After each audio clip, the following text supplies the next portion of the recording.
Welcome all.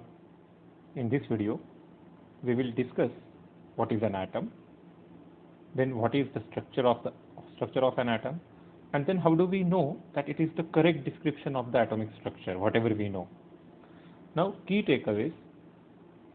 यहाँ पर हमें ये सीखना है कि सिर्फ किसी साइंटिस्ट ने या फिलोसोफर ने बताया हुआ मॉडल उसने क्या बताया वो जानना सफिशिएंट नहीं है, बल्कि ये जानना यानी ज़रूरी है कि वो उस पर्टिकुलर कंक्लूजन तक कैसे पहुंचा. तो we should explore the process of development of ideas, क्योंकि आगे चल के हमें कंसेप्ट याद रख के पूरी लाइफ नहीं जीनी है. अगर हम चाहते हैं कि हमारे लाइफ में हम कुछ अच्छा क्रिएट करें, कुछ रिसर्च करें, कुछ अच्छा काम करके दिखाएं, तो for that our thought process is going to be very very important. Now ये चीज़ हम इस पर्टिकुलर एग्जाम्पल छोटे से वीडियो में समझने की कोशिश करेंगे. Now what is an atom? Actually atom, ये वर्ड एटोमोस, ये एक ग्रीक वर्ड है, उससे बना है, जिसका मीनिंग है इनडिविजिबल. तो मतलब अब हम एटम, ये जो वर्ड बना एटोमोस, उसका एक्चुअल मीनिंग तो ऐसा है कि ऐसी कोई चीज जिसको और कट नहीं किया जा सकता. जैसे फॉर एग्जांपल हमने कोई एक बड़ा पार्टिकल लिया, उसको कट करते चले गए और छोटा हो गया और उसको कट, एक ऐसा वक्त आएगा कि उसके आगे वो डिवाइड नहीं हो पाएगा. दैट पर्टिकुलर पार्टिकल जो सबसे लास्ट में बचा, that should be called atom. ये एटम की डेफिनेशन होगी. लेकिन ये तो बहुत पहले की गई हुई डेफिनेशन है ना. कम से कम जब ये ग्रीक फिलोसॉफी में आई हुई डेफिनेशन अगर हम बोलेंगे तो आज से 2500 साल पहले, राइट, ये की गई डेफिनेशन है.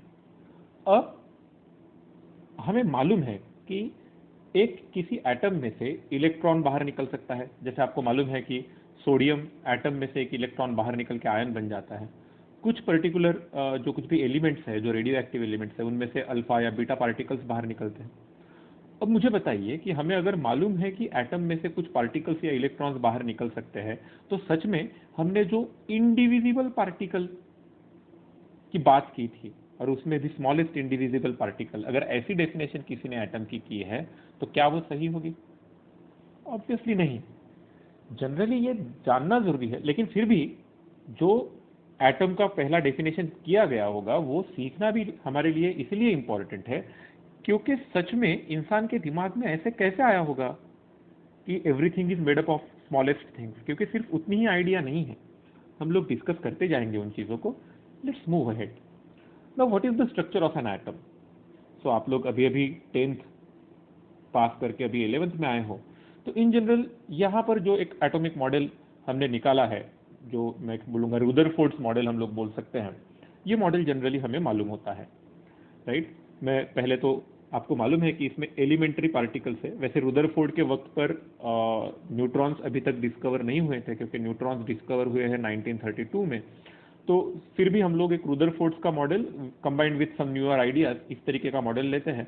हम लोग बोलते हैं कि न्यूक्लियस में प्रोटॉन्स और neutrons, right, they are present. Protons positively charge, right, protons पर चार्ज हम कौन सा लेते हैं? +1. न्यूट्रॉन्स पर हम लोग 0 चार्ज लेते हैं. और हमें मालूम है कि दोनों का भी मास जो है नियरली 1 AMU होता है. अब उसके अराउंड ऑर्बिटल्स में इलेक्ट्रॉन्स घूमते हैं. इलेक्ट्रॉन जिस पर -1 चार्ज है, राइट, और हमें मालूम है कि उसका मास जो है वो नियरली निग्लिजिबल है, तो हम लोग नियरली 0 ले लेते हैं. सो अब यहाँ पर इस तरीके का मॉडल हमें मालूम है कि न्यूक्लियस बहुत ही टाइनी न्यूक्लियस होता है, एकदम छोटा सा. उसके अंदर पूरा उसका मैसिव पार्टिकल्स, क्योंकि मास सिर्फ न्यूट्रॉन्स और प्रोटॉन्स को होता है, तो पूरा का पूरा मास न्यूक्लियस में है, पॉजिटिव चार्ज न्यूक्लियस में है, और उसके अराउंड ऑर्बिटल्स में इलेक्ट्रॉन्स घूम रहे हैं.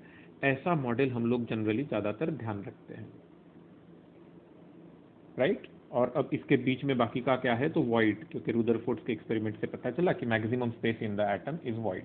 तो ये इस तरीके का मॉडल हम लोग मेरे ख्याल से ज़्यादातर लोगों को मालूम होता है, अगर हम लोग अभी अभी 10th से आए हैं, राइट.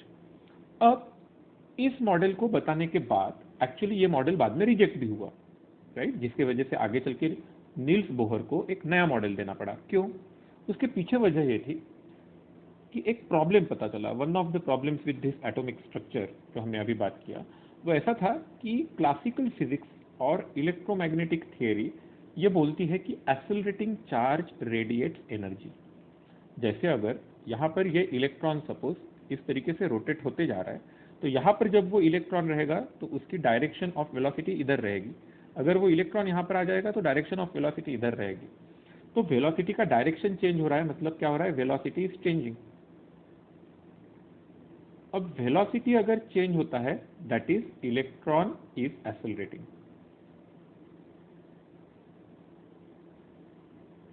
अब एक्चुअली क्लासिकल मैकेनिक्स और इलेक्ट्रोमैग्नेटिक थ्योरी, ये जो साइंस के जो कुछ ब्रांचेस थे उस वक्त, राइट, उन्होंने हमें ये समझा दिया था कि अगर कोई चार्ज एक्सेलरेट हो रहा है तो वो एनर्जी रेडिएट करेगा, उसमें से एनर्जी, तो ये इलेक्ट्रॉन एनर्जी बाहर देगा।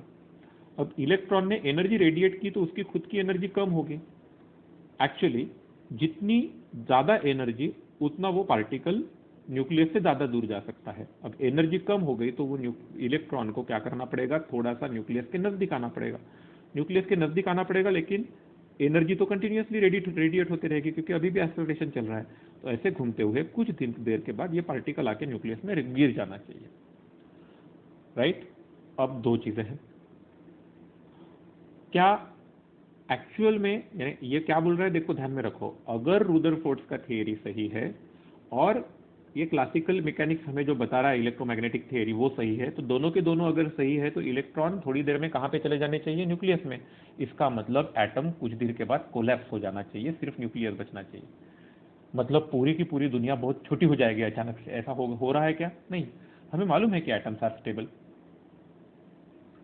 Right. Electron is accelerating, electron accelerate, यानी यही थियरी से हमें क्या पता चला, इलेक्ट्रॉन एक्सेलरेट होगा तो इलेक्ट्रॉन क्या करना चाहिए, electron should follow spiral path, यहां पर जैसे मैंने दिखाया, and fall into the nucleus. It's not happening. हमें क्या पता है, एटम इज स्टेबल।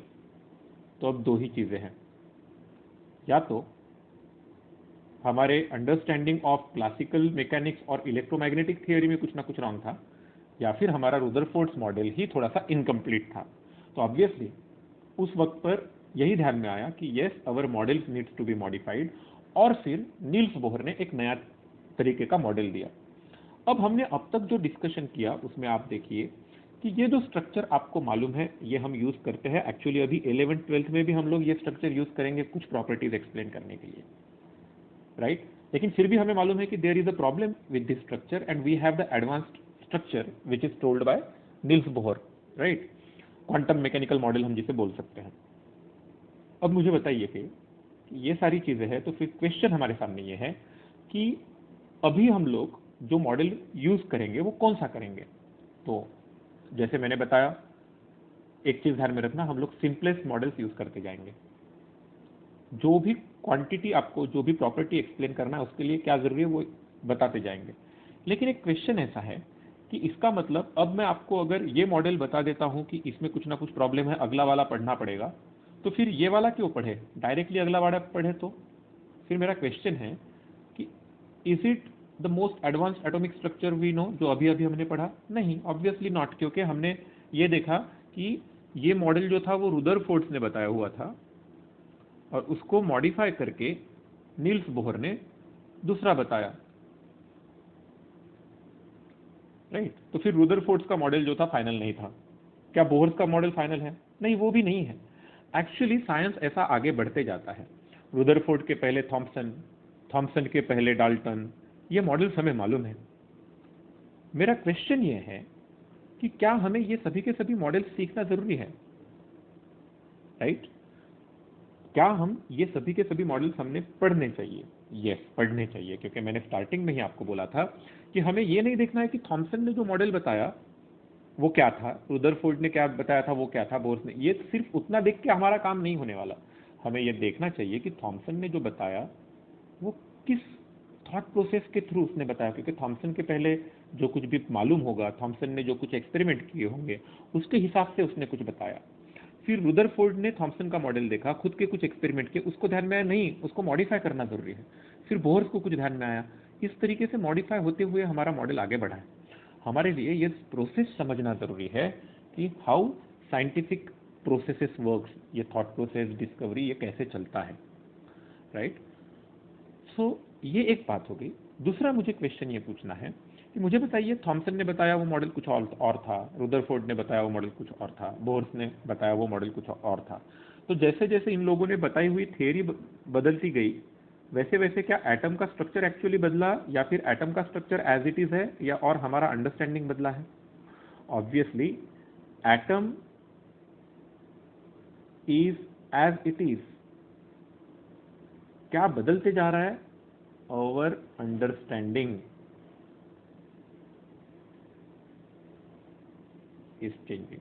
हमारी अंडरस्टैंडिंग चेंज होते जा रही है, और ये अंडरस्टैंडिंग हमारी कैसे चेंज होती जाती है ये देखने के लिए सिर्फ अब्सोल्यूट मॉडल स्टडी करके हमारा काम नहीं बनेगा। हमें ये सीखना जरूरी है कि साइंटिस्ट सोचते कैसे हैं, फिलोसोफर्स सोचते कैसे हैं। So simply why don't we directly study the most recent atomic model?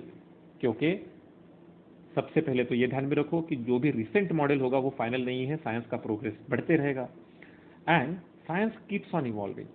We should focus more on thought process and ideas etcetera, क्योंकि कल जो थियरी साइंटिफिक ट्रू थी आज उससे भी ट्रू होगी, ट्रू नई थियरी आ जाएगी। तो हम लोगों को ये समझना होगा कि कोई एक नॉलेज को पकड़ के वैसे ही बैठे रहना, that is not science. Science is about नई चीजें सीखते रहना, नए थॉट प्रोसेस सीखते रहना, और उस थॉट प्रोसेस से नए नए कॉन्क्लूजन तक पहुंचते रहना। कुछ गलत अगर हमारा चीज प्रूव होती है तो उसको डिस्कार्ड करना और नए थियरीज बनाते रहना। सो यही हमें सीखना है। आई होप यू अंडरस्टैंड कि यहाँ पर हम लोग जो कुछ भी पढ़ने वाले हैं उसमें अब्सोल्यूट चीजें नहीं लेने हैं। और एक इंपॉर्टेंट चीज, इसमें मैंने जो भी एटॉमिक मॉडल बताया वो आपने इसके पहले पढ़ा हुआ है, फिर भी हम लोग एक कहीं ना कहीं उसको फिर से रिवाइज करने वाले हैं, रिपीट करने वाले हैं।